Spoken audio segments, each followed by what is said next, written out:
Sandy Allan and Rick Allan have received a Piolets d'Or nomination for solving the last great problem of the Himalayas, the 13-kilometer Mazeno Ridge to the summit of Nanga Parbat. We interviewed expedition leader Sandy Allan last August, just as they returned from their climb.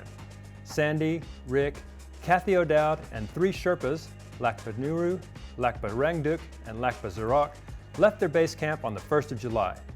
After 11 days of arduous climbing over 7,000 meters, the team reached the Mazeno Gap below the 8,125-meter summit of Nanga Parbat. After a failed summit attempt in which 2 of the Sherpas took a hair-raising fall and low on food, Kathy O'Dowd and the Sherpas lost heart and decided to bail. But Sandy and Rick decided to take one last shot at the summit. Kathy was adamant that she wanted to go down. He didn't really want to split up, but the Sherpas definitely wanted to go. They had had enough.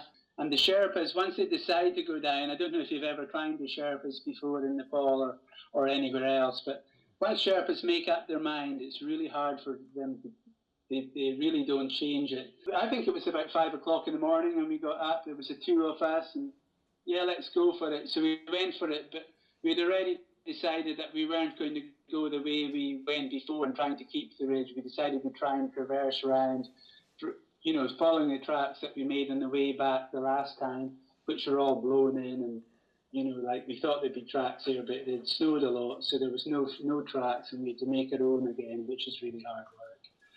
And then we sort of traversed across and went up, joined the normal summit route from the Diomede set, kind of joined in on it on a tangent a bit higher up the mountain, away above Camp 4, came in from that side. But we couldn't reach the summit that night, and about 4 or 5 o'clock at night, we decided we'd dig a snow cave. And of course, we didn't have shovels, we'd abandoned the tents.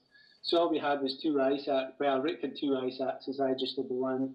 So we just used our ice axes to dig a tent, a snow cave. That takes about 2.5 hours or so.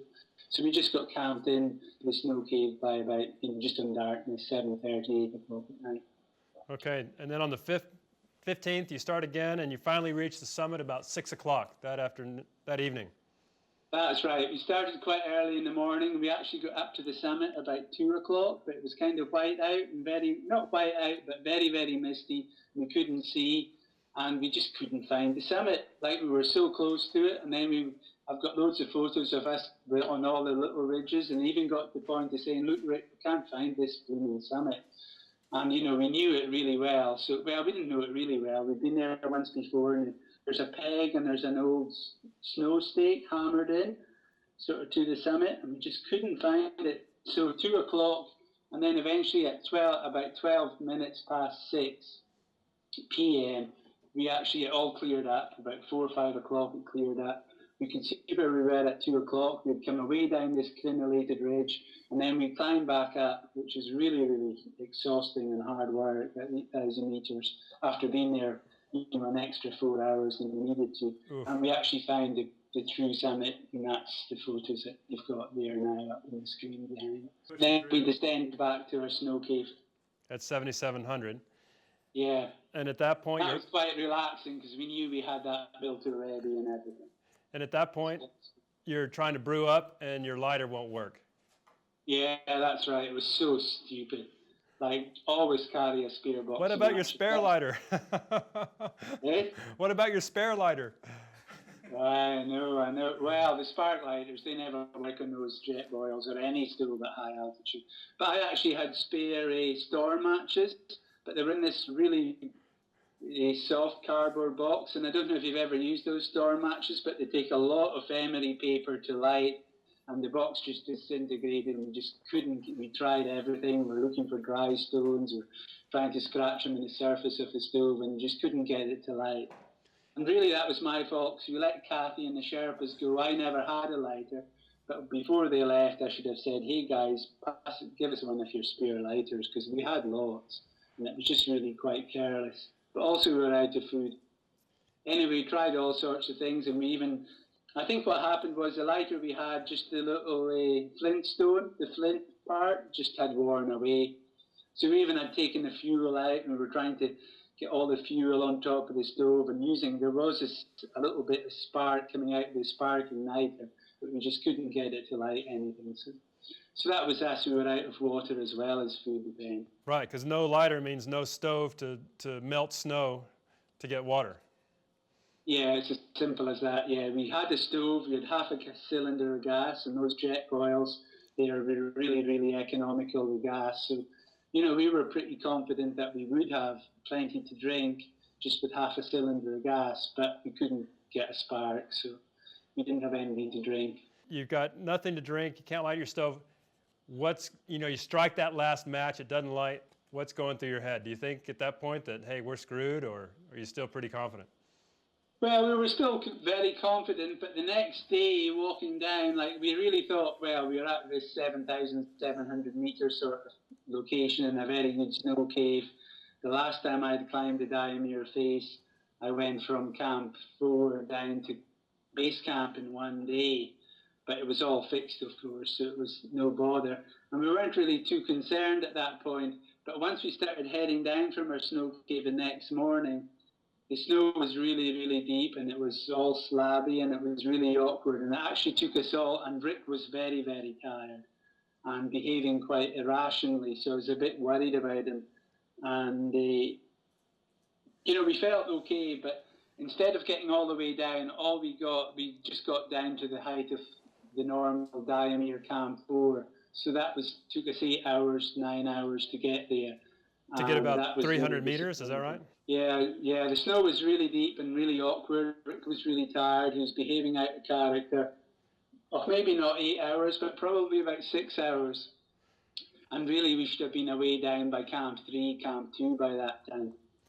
But there was just no tracks. I was breaking trail almost all day. Sometimes the snow was up to our waist. Other times it was about knee deep. But it was also this really awkward slab, and you were just sinking in it all the time. It was really, really awkward. And then, of course, it started to snow that night, and then the avalanche started a bit. All our tracks got covered up by avalanches, but that was the tracks behind us, so that was okay. And then I actually got the satellite phone out, and I phoned our agent to try and discuss what was the chances of a helicopter, because we were getting pretty worried. I wasn't worried about myself, I was just a bit concerned about Rick, because some of the things he was saying was just totally out of context.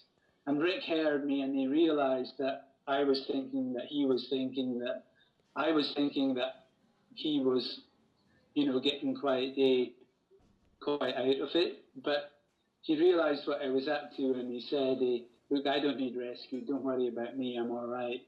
So we discussed with our agent about, getting some high altitude porters to come round to maybe Camp 1 or Camp 2 and help us out a bit, just to have a sort of welcoming committee, really, rather than anything.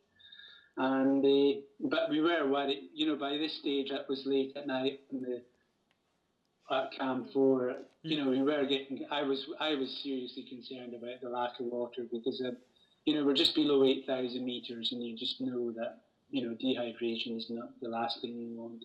Yeah, you're out of food, you're out of water, your partner's in a bad way, you're in a bad snow cave, there's avalanches all around. Surely you were worried a little bit. Yeah, very concerned, really. But then again, we got we got a reasonable snow cave that night. I dug all night. I dug for 2 hours and got a really good platform made inside. Rick eventually came to me, Sandy, can I please share your snow cave, because my side of it's just totally collapsed. He was kind of digging in the wrong place a bit and got soft snow. So, but we managed to get a little snow cave, and we managed to cram in there, and that was okay. And then the next morning we woke up, and it was we were incredibly lucky with the weather. On the 17th, Rick's feeling better, and you're down climb to 6,500. There's still a lot of avalanches. You go through an open bivvy with Rick sitting up and you're lying down. You're starting to get frost nip on your toes. Yeah, but that was okay. I had a really comfortable night, actually. It was very, very exposed and very steep. And but Rick sat up all night, and I think that's when he got really, really cold. And then the next morning, the reason we bivvied there is we couldn't quite remember how to get down off the mountain at that stage. Between Camp 3 and Camp 2, you come down in an arete, and there's a very awkward sort of snake-like ridge where you've got to step around and climb around. And just came in really foggy and misty, and we couldn't see. Rick wanted to go one side. I was sure it was the other side. Fortunately, my choice was right, but we weren't sure, so we just bivvied in this very exposed place. All right, so the next time it opens up and you downclimb the Kensofer route, where you meet up with the Czech expedition.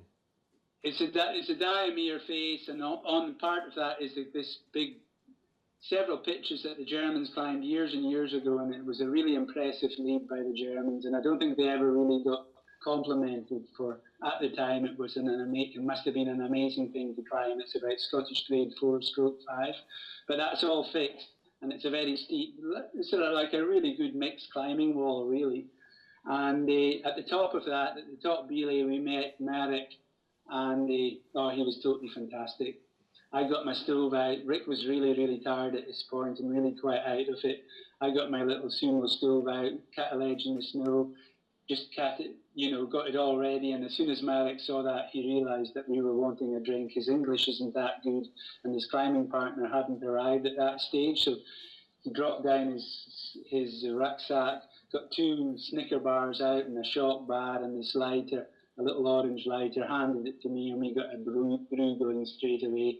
And also we had a flask of tea in the side of this sack, so he gave us a drink. And he really, he didn't save our lives, but he certainly gave us enough fuel and energy and enthusiasm back to safely down climb the next, between Camp 2 and Camp 1, basically, when all the climbing's finished. Right, so you refueled, you descended to Camp 1, that's where you met up with the high-altitude porters, and from there out you were good to go.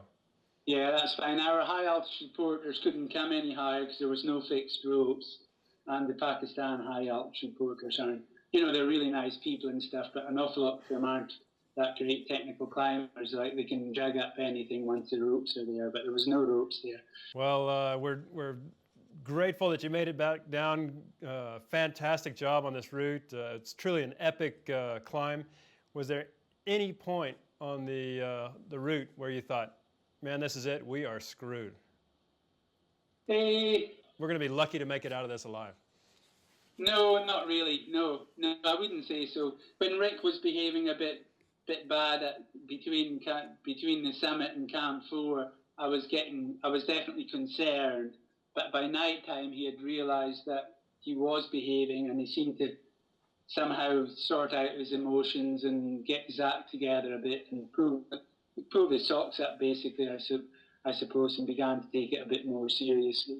And, we had decided, we really don't need a helicopter. So I think at that point, and even although the batteries in the satellite phone went, we had kind of gone over the hill and realised, no, things aren't as bad as they appear.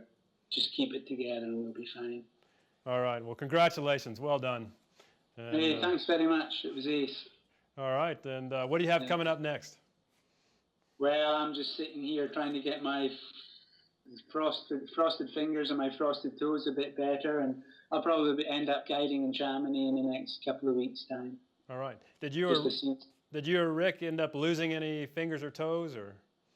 Well, not yet, and I think mine are certainly going to be okay, and I think Rick's were a bit more frozen, but I think they'll all come around and be okay. They should just cure themselves, but it'll take a few weeks to find out. But I don't think we will lose anything. Can you see any damage? Can you hold it up to the? Well, no, I'm not too bad. I've got one little finger there. Look, it's frozen, and a little bit in my thumb. There you can just see a sort of black bit there. But not too bad, and my toes are kind of similar. They're just tiny little red bits and black bits on them. But it's all, like, I can feel the circulation all the time surging through, so I think I'll be fine. But you can see in that picture you've got up there, we lost quite a bit of weight, and the last 3 days we were just eating up our own bodies, I think. I bet it looks like you're happy to be down in the grass and the flowers. Oh yeah, it was beautiful at Diamere Base Camp, and the Czech guys were just fantastic and so kind. It was super. Well, Sandy, once again, congratulations to the whole team. It was an epic climb, and when you're in Chamonix, be sure and drop by our studios and say hello. Okay, thanks a lot. Thanks very much. All right. Cheers.